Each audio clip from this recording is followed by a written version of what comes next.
በስመ አብ ወወልድ ወመንፈስ ቅዱስ አሐዱ አምላክ። በስመ አብ ወወልድ ወመንፈስ ቅዱስ አሐዱ አምላክ። በስመ አብ ወወልድ ወመንፈስ ቅዱስ አሐዱ አምላክ አሜን አሜን። በክርስቶስ ክርስቲያን በወልድ ወልዳን በሀብትን መንፈስ ቅዱስን ድማ መንፈሳውያን ዝተሰምኹም ንእግዚአብሔር አምላክ ቤተሰብ ደቂ ዓደም ንቅዱሳን ከመይ ኣለኹም? አሜን። ቅዱስን ልዕልን ዝኾነ አምላኽና እግዚአብሔር ብስመይ ምስንኩምን ካብ መጀመርታ ዓለም ክሳብ መወዳእታ ዓለም ዝኸበረን ዝተመስገነን ይኹን አሜን። ሸሕራይ ከም ፍቃድ እግዚአብሔር አምላኽ ሎም መዓልቲ ሕፅር ዝበለ ትምህርቲ ብዛዕባ ቁኑዕ ፍርዲ ዝብል ክንመሃር ኢና እሞ እግዚአብሔር አምላኽ ምስ ኩላትና ይኹን።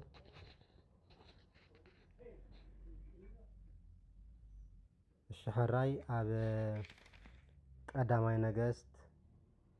ምዕራፍ 3 ካብ 16 ዘሎ ቃል ጌርና ክንመሃር ኢና። ቁኑዕ ፍርዲ ዝብል ቃል ማለት እዩ። እግዚአብሔር አምላኽ ጥበቡን ምስጢራቱን ይግለፀልና። ከም ፍቃድ እግዚአብሔር አምላኽ እዚ ታሪክ እዚ ኩሉ እንተዳሪእናዮ ኣባና ደቂ ሰባት ዘሎ ታሪክ እሞ ንሕና ከዓኒ ካብዚ ታሪክ እዚ ተማሂርና እቲ ኣገዳሲ ዝኾነ ቃል ክንነብረሉን ክንመዓዓደሉን ናይ እግዚአብሔር አምላኽ ሰናይ ፈቃዱ ይኹነልና። እሽሕራይ እዚ ታሪክ እዚ ብሓፈሻ ብሰፊሑ ማለት እዩ ብዛዕባ መንጎ ክልተ ሰባት ብሓደ ዝነበራ ዝትርኽ ዓብይን መሃርን ዝኾነ ቃል እዩ ማለት እዩ። እዚ ታሪክ እዚ ክልተ ኣዴታት ኣብ ሓደ ቤት ይነብራ ከም ዝነበራ ክልቲአን እናነበራ ከለዋ ድማኒ ክልቲአን ጥኑሳት ምንባረን እሞ እታ ሓንቲ ቀዲማ ከም ዝወለደት እታ ሓንቲ እውን ድሕሪ ሳልስቲ ከም ዝወለደት ድሕሪ ምውላደን እውን ብሓደ ይነብራ ከም ዝነበራ እቲ ቃል ወይ ከዓ ነቲ ታሪክ ይገልፅ ማለት እዩ። ድሕሪ ብዙሕ ግዜ ግን ክነብራ ናይታ ሓንቲ ሰበይቲ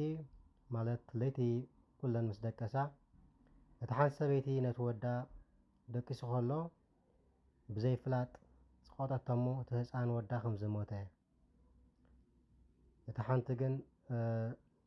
ማለት ናይቲ ሓንቲ ግን ብሂወታ ከም ዝተረፈ ይነግረና ማለት እዩ። ድሓር ሽዑ እታ ወዳ ዝመተቶ ዝመታ ምስ ተንስአት ወዳ እንተረኣያቶ ሞይቱ ፀንሓ። ሽዑ ብሓቂ ሰንቢዳ ትገብሮ ጠፊእዋ ብሓቂ እሞ ካብዚ ካብ ኣጋጠመነሲ እቲ ህፃን ብሂወት ዘሎ ንዓይ ክወስዶ እሞ እቲ ሓደ ድማ ነታ ደቂሳ ዘላ ክህባ ኢላ ሓሰበት ከምኡ እውን ገበረት ማለት እዩ። ብድሕሪኡ እታ ወዳ ወይ ከዓ ህፃና ዘይወለዳ ከዓኒ ተበራበረት ተንስአት። ምስ ተንስአት ከተጥቦ ኢላ ምስ ተንስአት እቲ ወዳ ዘይኮነ ማለት እዩ ተንክፈቶ እውን እቲ ቆልዓ ሞይቱ ፀንሐ ማለት እዩ። ሽዑ ሰንቢዳ ማለት እዩ። ምስ ሰንበደ ሽዑ ተተንከፈቶ ህፃን ሞይቱ ፀኒሕዎ። እዋ ከመይ ኢሉ እዚ ነገር እዚ ኮይኑ ኢላ እንተጠመተቶ እቲ ህፃን ግን ወዳ ዘይኮነ ማለት እዩ። ብሓቂ እውን ነታ ወዳ ዝመታ ሰበይቲ ኣንቲ ሰበይቲ እዚ ቆልዓስ ወደይ ኣይኮነን ናትኪ ውልድ እሞ እንክውላድ ክትቀበልኒ እዚ ምሳኺ ዘሎ ብሂወት ግን ወደይ ይበለታ ማለት እዩ። ሽዑ እታ ሰበይቲ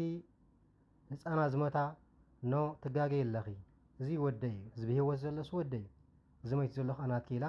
ከልአታ ማለት እዩ። ድሕሪኡ ብዙሕ ምክርኻር ማለት እዩ ነንሕደን ክራዳኣ ስለ ዘይከኣላ ናብ ሓደ ዓብይ ንጉስ ከዳ ናብቲ ንጉስ ምስ ከዳ ሽዑ እዘን ደቀይ እንታይ ኣምፂክን ናባይ እንታይ ክትገብራ መፂኽን ኢሉ ምስ ሓተን ብሓቂ ከምዚ ኢለን እውን መለሳሉ ማለት ወይ ከዓ ዝዛረባሉ እንሆ እዚ ህፃን እዚ እዚ ብሂወት ዘሎ ወደይ እዩ ብሓደ ንነብር ነበርና እሞ እኖ ኣና ቀዲመ ወለድኩ ንሳ እውን ድሕሪ ሳልስቲ መዓልቲ ወለደት ብድሕሪ እዚ ደቂስና ከለና እዛ ሰበይቲ እዚኣ ንወዳ ፅቒታ ቀተለቶ ወይ ከዓ ንሞተ እያ። እንሆ ድማ ኣነ ደቂሰ ከለኹ ነቲ ወደይ ወሲዳ ነቲ ናታ ዝሞተ ወዲ እውን ናባይ ኣፀግዐቶ ምስ ተሳእኹ እውን ከጥቡ ምስ ተሳእኹ እውን እቲ ቆልዓ ሞይቱ ፀናሓኒ ኣተኪረ ምስ ጠመጥኩ ዘይወደይ ምዃኑ ፍለጥኩ። ሽዑ እቲ ሰበይቲ እዚ ህፃን እዚ ዝሞይቱ ዘሎ ናትኪ እቲ ምሳኺ ዘሎ ድማ ናተይ ኢለ ነገርኩዋ ወይ ከዓ ንሃብን ምሰልኩዋ ኣበየትኒ ትብሎ ማለት እዩ እዋ ንስኸ ትጋገላ እዚ ብሂወት ዘሎ ወደይቲ ዝመተውን ወዳ ኢላ ነገረትሉ ወይ ከዓኒ ተዛረበቶ ማለት እዩ ሽዑ ወየ ንጉስ ዝገብሮ ጠፍኦ ድሕሪ ግዜ ግን ብሕልንኡ ናብ እግዚኣብሔር ኣምላኽ ናይ እግዚኣብሔር ኣምላኽ ስለ ዝነበረ እግዚኣብሔር ኣምላኽ ነዚ ፈተና እዚስ ብምንታይ ክፈርዶ ይኽእል ወይ ከዓ ብምንታይ ሓቅነቱ ከልብሶ ይኽእል ኢሉ ናብ እግዚኣብሔር ምስ ለመነ ናብ እግዚኣብሔር ኣምላኽ ድማ ዓብይ ድምፂ ተላእኾ ማለት እዩ ሽዑ እቲ መልእኽቲ እንታይ ኢሉ ነይሩ እንሆ በል ዝወደይ እዛ ኣንስቲ እዚኣተን ንክልቲአን መመርምረን ብድሕሪኡ እንድሕር ዳኣ ቤናኻ ሓደ ሴፍ ሒዝካ እንሆ በላ ነቲ ሞይቲ ዘሎስ ሞይቲ እዩ ነቲ ዘሎ ብሂወት ከዓኒ ኣብ ክልተ መቂለ ንክልቲአን ክመቕለክን የበለን እሞ ሽዑ እታ ወዳ ዝመታ ሓራይ መቂልካ ሃበና ትብለካ እያ እታ ወዳ ዘይመታ ግን ድሓናይ ትምቆሎ ንሳ ተዕብያ ትብለካ እያ ዝብል መልእኽቲ መፆ ማለት እዩ ሽዑ እቲ ንጉስ ሓራይ በላ ኣምፅኦ እሞ ዝተሪፉ ዘሎ ንክልቲኽን ክመቕለክን እየ ዝብል ትእዛዝ ሃበን ማለት እዩ ሽዑ ሴፉ ምፅኡ እታ ወዳ ዝሞታ ብልክዕ እኖ ሓራይ ኣምፃልና ጨዲድካ ሃበና ፍርቅና በለቶ ማለት እዩ እታ ወዳ ብሂወት ዝነበረ ግን ድሓን ግደፈላ ንዓ ኣነ ገዲፈላ ኣለኹ እሳ ተዕብየ ክትብል መለሰትሉ ማለት እዩ ሽዑ ብሓቂ በሊ ኣንቲ ብሂወት ክደፎ ንሳ ተዕብየ ዝበልኪ እዚ ህፃን እዚ ወድኺ እሞ እንሆ ካብታ ሰበይቲ ወድኺ ተቐበለ በላ ንሳ ድማ ብሓቂ ወድኺ ይኮነን ስኺ ድማ ወድኺ ይኮነን እዚ ህፃን እዚ ወድኺ ተዝኸውን ነይሩሲ እንሆ ኣይሙት ምበልክ ነርኪ ኢኺ ንሳ ተዕብየ ምበልክ ነርኪ ኢኺ ስለዚ ወድኺ ስለዘይኮነ ይምት ኢልኪ ስለዚ ወዳ ሃብያ ኢሉ ቁኑዕ ፈርዲ ከም ዝፈረደ እቲ ታሪክ ኣብ ቀዳማይ ነገስት ምዕራፍ 3 ካብ 16 ተፃሒፉ ዘሎ ብሰፊሑ ንረኽቦ ማለት እዩ ስለዚ ብሓቂ ነዚ ትምህርቲ ንምንታይ ኢና ምፂናዮ እንተዳ ኢልና ኣብዚ እዋን እዚ ኣብዚ ግዜ እዚ መን ኣሎ ንሓዉ ካብ ሓዉ ኣብሊፁ ዘይርኢ ሕሉፍ ሓሊፍና ኳሲ ንቅዱሳን መላእኽቲ እዚ መልኣኽ እዚ ካብዚ መልኣኽ እዚ ይበልፅ እዩ እዚ ቅዱስ እዚ ካብዚ ቅዱስ እዚ ይበልፅ እዩ ሰማዕት እዚ ካብዚ ሰማዕት እዚ ይበልፅ እዩ እዚ መምህር እዚ ካብዚ መምህር እዚ ይበልፅ እዩ እዛ ዘማሪ እዚኣ ካብዛ ዘማሪ እዚኣ ይበልፅ እዩ እንዳበልና ከነዳለ ንውዕልሲ ክንደይ ሰባት ንኸውን ንኸውን ስለዚ ብሓቂ እቲ ቁኑዕ ፈርዲ ክንሕዝ ኣለና ማለት እዩ ምክንያቱ ፅባሕ ንጎ እግዚኣብሔር ኣምላኽ ሓቀኛ ፈራዲ ምስ መፀ ንኩላትና ክሕዘና እዩ ማለት እዩ ምክንያቱ በታ ዝሰፈርኩምላ መዐቀኒ ክስፈረኩም እዩ ይብለና ማለት እዩ ነዳሉ እንተደኣ ኣለና ኮይንና እግዚኣብሔር ኣምላኽ ፅባሕ ንጎ እታ ናትና ዋጋ ይኽበና ማለት እዩ ስለዚ ሓቀኛ ፍርዲ ክንፈርድ ክንደይ ሰባት ሓሲና ዘየቕተልና ክንደይ ሰባት ብሓሶት ንሰባት ዘየፀላእና ኣብ ክንዲ ቁኑዕ ፈርዲ ፈሪድና ነቲ ዝተበደለ ንሕግዝ ነቲ ምስ ተበዳሊ ኮይና ነቲ ብዱል መሽና እንታይ ንገብሮ ማለት እዩ ንሃስዮ ማለት እዩ ስለዚ ግን ብሓቂ እዚ መንገዲ እዚ ጌጋ እዩ ካብዚ መንገዲ እዚ ክንወፅእ ኣለና ማለት እዩ ምክንያቱ ኩሉ ግዜ ክፉእ ዝገብር ክፉእ ኢሉ ፀንሑ ማለት እዩ እቲ ክፉእ ዝሓስብ ኩሉ ግዜ ኣብ ቅድሚኡ ክፍእት እያ ዘላ ምክንያቱ እግዚኣብሔር ኣምላኽ ንኩላትና ልብና ዝፈልጥ ኣምላኽ ስለዚ ክንፈርድን ከለና ወይ ከዓኒ መሰኻክር ክንከውን ከለና እንታይ ክንገብር ኣለና ሓቀኛ መሰኻክር ክንከውን ኣለና ማለት እዩ ምክንያቱ ንዓና እግዚኣብሔር ኣምላኽ ሓቀኛታት ገይሩ ይፈጢርና ሓቀኛታት ክንከውን ከዓኒ እግዚኣብሔር ባዕሉ ይሓግዘናን ይደግፈናን ምክንያቱ ሎሚ ኣብዚ እዋን እዚ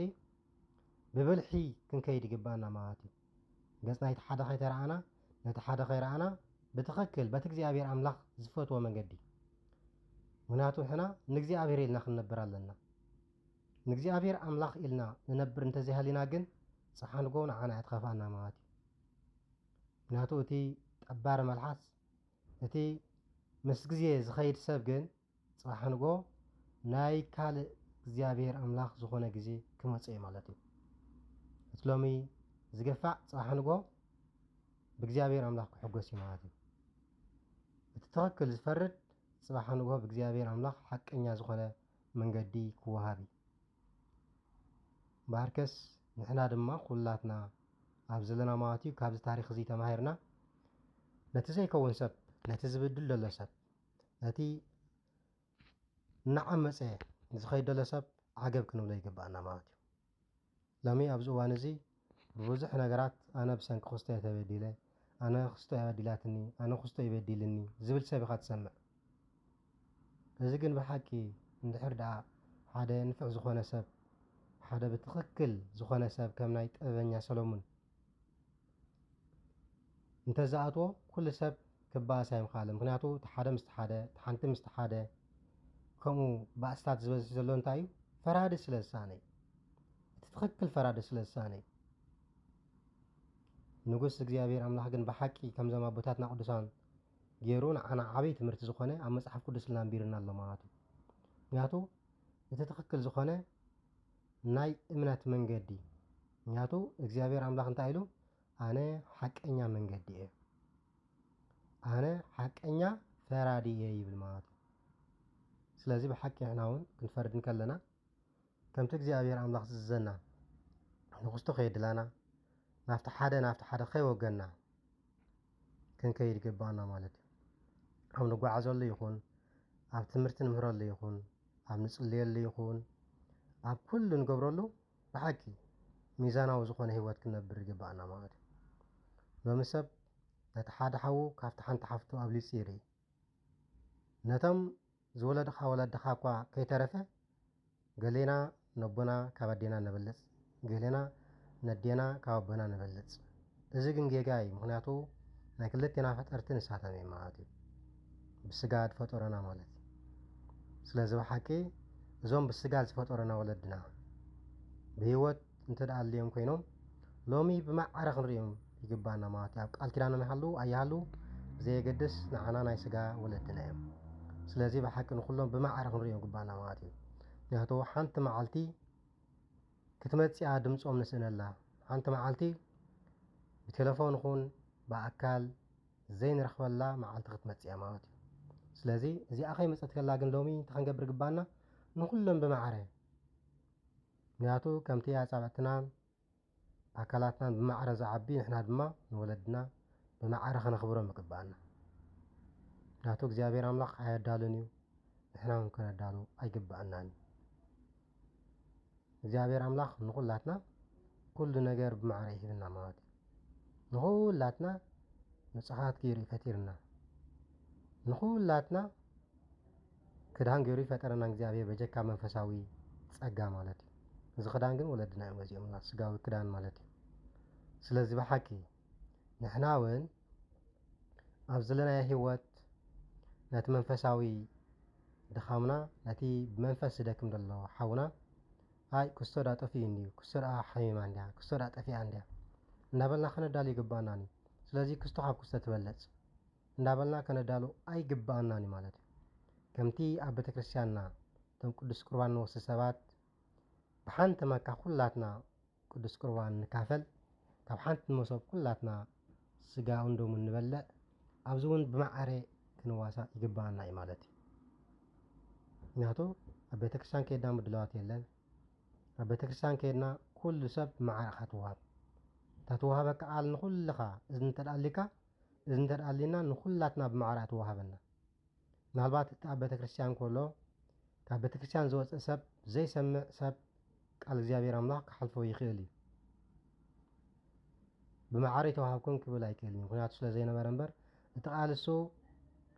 ንኩሉ ብማዕረ እዩ ዝወሃብ ማለት እዩ ስለዚ ብሓቂ ንሕና እውን ኩላትና ብማዕረ ከም እንወሃቦ ኣብ ቤተክርስትያን ቃል እግዚኣብሔር ኣምላኽ ኣብዚ እውን ክንፈርድ ከለና ወይ ከዓኒ መሰኻክር ኣብ ንወፀሉ ግዜ ናይ ብሓቂ ብትኽክል ክንፈርድ እግዚኣብሔር ኣምላኽ ይሓግዘናን ይደግፈናን ምክንያቱ እግዚኣብሔር ኣምላኽ ፅባሕ ንግሆ ንኩላትና በታ ሓቀኛ ዝኾነት ሚዛን በታ ትኽክል ዝኾነት ሚዛን እዩ ክበና ወይ ከዓ ንክፈርደና ስለዚ ኩላትና ኣብዚ ዘለና ንእግዚኣብሔር ኣምላኽ ኢልና ንእግዚኣብሔር ኣምላኽ እናሓሰብና ናይ ኣቦታትና ቅዱሳን መንገዲ እናተኸተልና ናይ ኣቦታትና ቅዱሳን መንገዲ እንዳረኣና ኩሉ ግዜ ብትኽክል ክንከይድ ግባአና ማለት እዩ እግዚአብሔር ኣምላኽ ዘስተውዕል ልብን ኣእምሮን ሃበኒ ምክንያቱ ልብና ከስተውዕል እንተዘይክኢሉ ኣእምሮና ከስተውዕል ክሓስብ እንተዘይክኢሉ ኩሉ ግዜ ትኽክል ፍርዲ ክንፈርድ ኣይንኽእል ኢና ማለት እዩ ትኽክል ሓሳባት ክንህብ ኣይንኽእል ኢና ሓቀኛ ዝኾነ መልክዕ ንዝኾነ ነገራት ክንሕዞ ኣይንኽእል ኢና መንፈሳዊ ሓሳባት እንተዘይሓሲብና ብልክዕ ብትኽክል ክንፈርድ ብትኽክል ክንዛረብ ኣይንኽእል ኢና ናይ ስጋዊ ነገራት እናሓሰብና እንተደኣ ኸይድና ንሕና ናይ ስጋዊ ስለ ድስዕረና ናይ ስጋ ኢልና እንገብሮ ብዙሕ ነገራት ናይ ግልብጥብጥ ኩሉ ይኽእል እዩ ማለት እዩ ቅዱስ ኣምላኽና እግዚኣብሔር ኣምላኽ ግን እንታይ ይብል ዘረባኹምሲ እወ ወይ ከዓኒ ኣይኮነን ደኣ ይኹን እምበር እወ ኣይኮነን ወይ ከዓኒ ኣይኮነን እወ ኣይኹን ይብለና ማለት እዩ ወይ ከዓኒ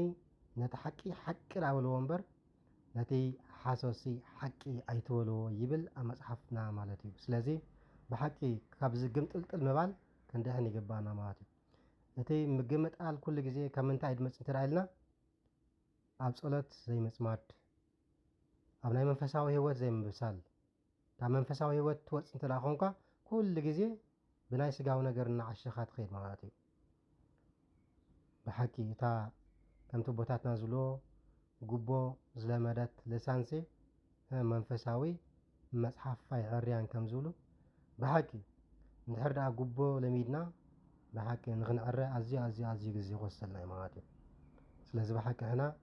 ኣብ ከምዚ ከይበፅሕና ከለና ብትኽክል በታ ናይ እግዚኣብሔር ኣምላኽ ዝተልያ መንገዲ በታ እግዚኣብሔር ኣምላኽ ዝፈትዋ መንገዲ ክንከይድ ኣለና ማለት እዩ እዚኣ እንተደኣ ሒዝና ኣብ ሰማያት በረኻት ኣለና እዚኣ እንተደኣ ሒዝና ኣብ ቅድሚ እግዚኣብሔር ኣምላኽ ቅቡል ዝኾነ ህይወት ቅቡል ዝኾነ ናብራ ኣለና ማለት እዩ ስለዚ ብሓቂ ከምዚ ክንገብር እግዚኣብሔር ኣምላኽ ይሓግዘናን ይደግፈናን ከምዚ እንተደኣ ጌርና ፅባሕ እግዚኣብሔር ኣምላኽ ባዕሉ ሓይልን ጥበብን ክበና እዩ ምክንያቱ እግዚኣብሔር ኣምላኽ እንታይ ይብል ነቲ ዘለዎ ክውስኾ እዩ ይብል ማለት እዩ ብሓቂ እንድሕር ደኣ ትኽክል መገዲ ሒዝና እግዚኣብሔር ኣምላኽ ጥበብ ክበና እዩ እግዚኣብሔር ኣምላኽ ሓይሊ ክበና እዩ እግዚኣብሔር ኣምላኽ ልቢ ምስትውዓል ክበና እዩ ጥበበኛ ሰሎሞን ንእግዚኣብሔር ኣምላኽ ሓንቲ ዝለመኖ እንታይ ነይራ ልብን ምስትውዓልን ጥበብ ሃበኒ ኢልዎ ማለት እዩ ስለዚ ሕና ክንታይ ንልምን ንኸውን ናብ እግዚኣብሔር ኣምላኽ ልቢ ዶስ ወይ ከዓኒ ገንዘብ ድሕር ደኣ ጥበብ ሃበና እንተደኣ ኢልና እግዚኣብሔር ኣምላኽ ጥበብ ክበና ንዕኡ ዝኸብዶ ነገር ኣይኮነን ኩሉ ቀሊል ማለት ምክንያቱ ናይ ኩሉ ሶሉሽን መፍትሒ መን እዩ እግዚኣብሔር እዩ ስለዚ ብሓቂ ንእግዚኣብሔር ኣምላኽ ክንልምኖ እቲ ንእግዚኣብሔር ኣምላኽ ዝኸውን ነገራት ሒዝና ድማኒ ክንከይድ እግዚኣብሔር ኣምላኽ ባዕሉ ይሓግዘናን ይደግፈናን ብሓቂ ቁኑዕ ፍርዲ ዝፈርድ ሰብ ዓብይ በረኸት ኣለዎ ብኩሉ ከዓ ይፍቶ ማለት እዩ እንድሕር ደኣ ትኽክል ትፈርድ እንተደኣ ኮንካ ብሓቂ ኩሉ ሳዕቤኻ እዩ ዝኸውን እንድሕር ደኣ ግምጥልጥል ትኾንካ ግን ትብል እንተደኣ ኮንካ ግን ፅባሕ ንጎ ሎሚ ንግዚኡ ምስኻ ክህሉ ይኽእሉ እዮም ፅባሕ ንጎ ግን እቲ ሓቂ ምውፅኡ ስለ ዘይተርፎ እንታይ ክኸውን ማለት እዩ እንዳፈኾሰ ይኸይድ ማለት እዩ ኣብ መውድኡ ድማ ኣብ መወዳእትኡ ከዓኒ እዚስ ብሓቂ ትኽክል ኣይኮነን ኢሉ ኩሉ ሰብ ይኽዕበካ ንፀላእካ ማለት እዩ ስለዚ ንረብሓኻ ኢልካ ብትኽክል ክትከይድ ኣለካ ማለት እዩ ንፅባሕ መጻኢ ህይወትካ ኢልካ ብትኽክል መገዲ ክትከይድ ይግባእካ ማለት እዩ ከምዚ እንተደኣ ጌርና እግዚኣብሔር ኣምላኽ ብሓቂ ሓይሊ ክበና እዩ ኩሉ እውን ሳዕቤናን ፈታዊናን ክኸውን እዩ እታ ኩላ እንገብራ ንእግዚኣብሔር ኢልና ክንነብራ ንእግዚኣብሔር ኣምላኽ ኢልና ክንገብራ ኣለና ማለት እዩ ምክንያቱ ከምቲ ሃዋርያ ቅዱስ ጳውሎስ ዝብሎ ኣነ ምማት ረብሓ እዩ ከም ዝበሎ ብሓቂ ንክርስቶስ ኢልካ ብትኽክል መገዲ ምኻድ ዋላ እኳ ክቐትሉኻ እንተመፁ ንረብሓኻ ምዃኑ ኣብ ትኽክል መንገዲ ከም ዘለኻ ኣሚንካ ግን እንድሕር ደኣ ፈፂምካዮ እግዚኣብሔር ኣምላኽ ይሕጎስ ንስኻ እውን ፅባሕ ንጎሆ ትኸብር ማለት እዩ እንድሕር ደኣ ግምጠልጥል ተኢልካ ግን ፅባሕ ንጎሆ ብኩሉ ብምድሪ ኣይትሕጎስ ብሰማያት ኣይትሕጎስ ስለዚ ዋጋ ናብ ሰማያት ምእንቲ ዓብይ ክኸውን بتخكل من قد خنكيد እግዚአብሔር አምላኽ ባዕሉ ይሓግዘናን ይደግፈናን ቅኑዕ ዝኾነ ፍርዲ ክንፈርድ ሓቀኛ ዝኾነ መንገዲ ክንሕዝ እግዚአብሔር አምላኽ ባዕሉ ይሓግዘናን ይደግፈናን ካብዚ ናይ ክልተ ኣዴታት ዓብዪ ትምህርቲ እዩ ንኹላትና እሞ ብሓቂ ሓቀኛ ዝኾነ ከምኡውን ካብቲ ሓቀኛ ዝኾነ ጥበበኛ ሰሎሞን ሓቀኛ ዝኾነ ፍርዲ ሓቀኛ ዝኾነ መንገዲ ሓቀኛ ዝኾነ ህይወት ክንፈርድ እግዚአብሔር አምላኽ ባዕሉ ይሓግዘናን ይደግፈናን ቀዳማይ ነገሥት ምዕራፍ 3 ካብ 16 ንድሓር ዘሎ ነንብቦ ወስብሐት ለእግዚአብሔር ስለ ፅን ኢልኩም ሰማዕኹም ንእግዚአብሔር አምላኽ ኣብ ትገብርዎ ፆምን ጸሎትን ፅን ሰማዕኹም ወስብሐት ለእግዚአብሔር